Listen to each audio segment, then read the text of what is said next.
انجم صاحب، آپ سے ہم یہ پوچھنا چاہتے ہیں کہ ایک اور اعتراضات جو اللہ تعالیٰ کے پاک کلام پر، قرآن کریم پر کیا جاتا ہے، وہ یہ ہے کہ اگر قرآن کریم خدا کا کلام ہے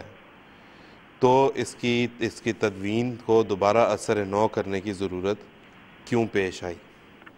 تو یہ آپ ہمیں بتائیں کہ قرآن کریم کے بارے میں جو اعتراض ہے کہ قرآن کریم نازل کسی اور شکل میں ہوا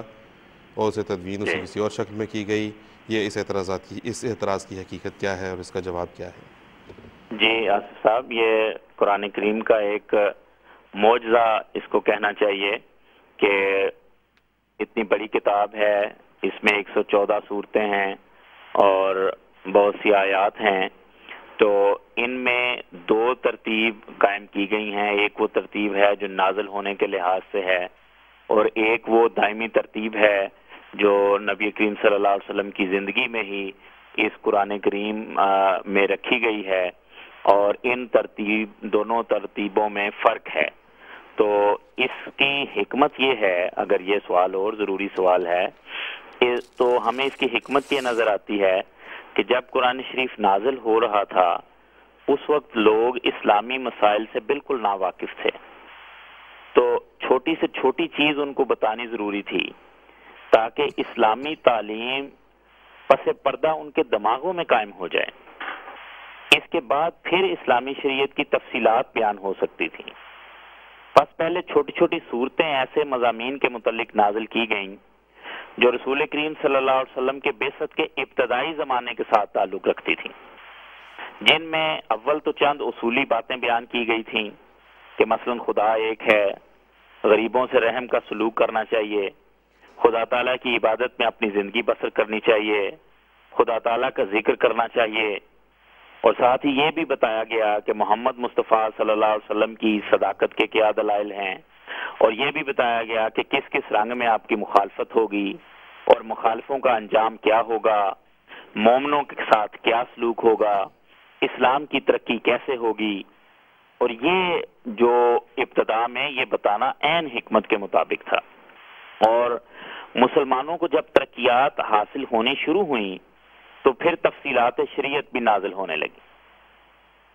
جیسا کہ میں نے پچھلے جواب میں عرض کیا ہے کہ ذہنوں کو تیار کیا جانا بڑا ضروری ہے۔ کوئی بھی اہم بات، کوئی بھی خاص مضمون اگر بیان کرنا ہے تو پہلے اس کے لیے ایسی تیاری ضروری ہے، وہ ماحول ضروری ہے جس کے ذریعے وہ ذہن تیار ہوں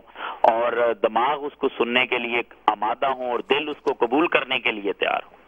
تو یہ جب سمجھا دیا گیا کہ یہ ایک سچا رسول ہے، ایک خدا کا پیغام لے کر آیا ہے اور اصولی باتیں بیان کر دی گئیں،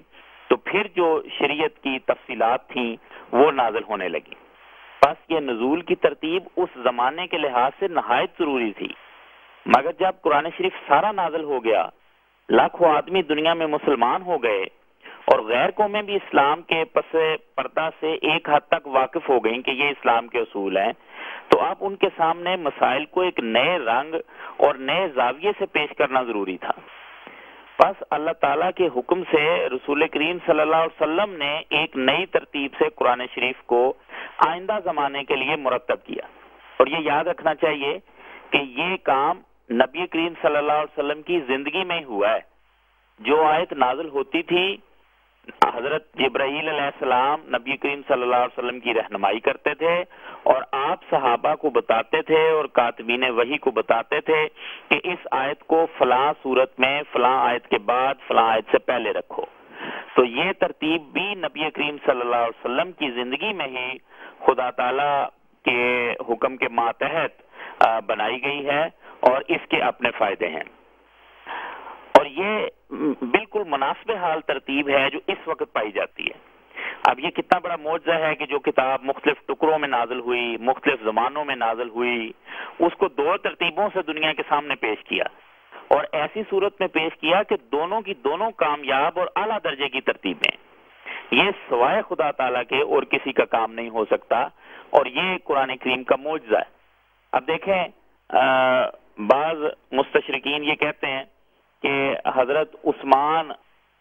رضی اللہ عنہ نے یہ ترتیب قرآن مجید کی دی ہے جو دوبارہ تھی۔ یہ بالکل غلط ہے، اور تاریخی لحاظ سے